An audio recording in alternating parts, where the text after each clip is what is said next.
হার্দিক হিমাংশু পান্ডিয়া, যাকে সবাই হার্দিক পান্ডিয়া নামে চেনে, ভারতের অন্যতম জনপ্রিয় ও প্রতিভাবান অলরাউন্ডার ক্রিকেটার। তিনি 11 অক্টোবর 1993 সালে গুজরাটের সুরাটে জন্মগ্রহণ করেন।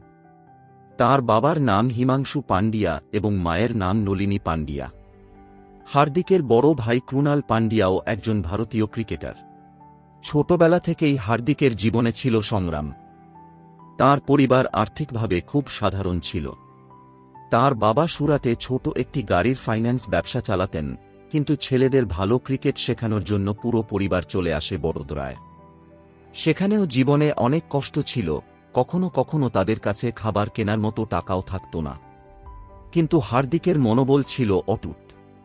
তিনি ছোটবেলা থেকেই ক্রিকেটকে নিজের জীবন বানিয়ে ফেলেছিলেন। তিনি ভর্তি হন কিরণ মোড়ে ক্রিকেট একাডেমিতে, যেখানে তিনি ব্যাটিং ও বোলিং দুই দিকেই নিজের দক্ষতা বাড়াতে থাকেন। হার্দিক প্রথমে বড়োদরা দলে খেলা শুরু করেন দেশীয় ক্রিকেটে। এরপর তিনি 2013 সালে সৈয়দ মুশতাক আলী ট্রফিতে দুর্দান্ত পারফরম্যান্স করে নজর কাড়েন। 2015 সালে মুম্বাই ইন্ডিয়ান্স তাঁকে আইপিএলে দলে নেয়। সেখানেই তিনি নিজের আক্রমণাত্মক ব্যাটিং, দুর্দান্ত ফিল্ডিং ও আত্মবিশ্বাস দিয়ে দর্শকদের মন জয় করে নেন। 2016 সালের 26 জানুয়ারি অস্ট্রেলিয়ার বিপক্ষে তিনি ভারতের হয়ে আন্তর্জাতিক টি-20 ক্রিকেটে অভিষেক করেন। একই বছরে 16 অক্টোবর নিউজিল্যান্ডের বিপক্ষে ওয়ানডে এবং 2017 সালের 26 জুলাই শ্রীলঙ্কার বিপক্ষে টেস্ট ক্রিকেটে অভিষেক হয়।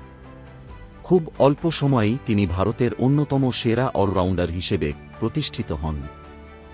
2017 সালের চ্যাম্পিয়ন্স ট্রফির ফাইনালে পাকিস্তানের বিপক্ষে তাঁর ঝড়ের মতো ব্যাটিং আজও স্মরণীয়। আইপিএলে মুম্বাই ইন্ডিয়ান্সের হয়ে তিনি একাধিকবার দলকে জয় এনে দেন। 2022 সালে তিনি নতুন দল গুজরাট টাইটান্স এর ক্যাপ্টেন হন।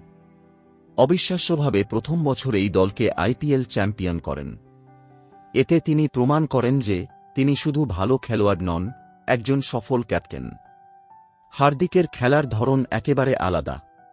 তিনি মাঠে সবসময় আত্মবিশ্বাসী, এনার্জেটিক ও আক্রমণাত্মক। ব্যাট হাতে তিনি মুহূর্তেই খেলার মোড় ঘুরিয়ে দিতে পারেন, আবার বল হাতে প্রতিপক্ষকে চাপে ফেলেন। মাঠের বাইরে তিনি ফ্যাশন, স্টাইল ও আত্মবিশ্বাসের জন্য বেশ জনপ্রিয়। হার্দিক পান্ডিয়ার জীবন গল্প আমাদের শেখায়, কষ্ট যতই আসুক, যদি লক্ষ্য ঠিক থাকে, পরিশ্রম ও আত্মবিশ্বাসে সবকিছু সম্ভব।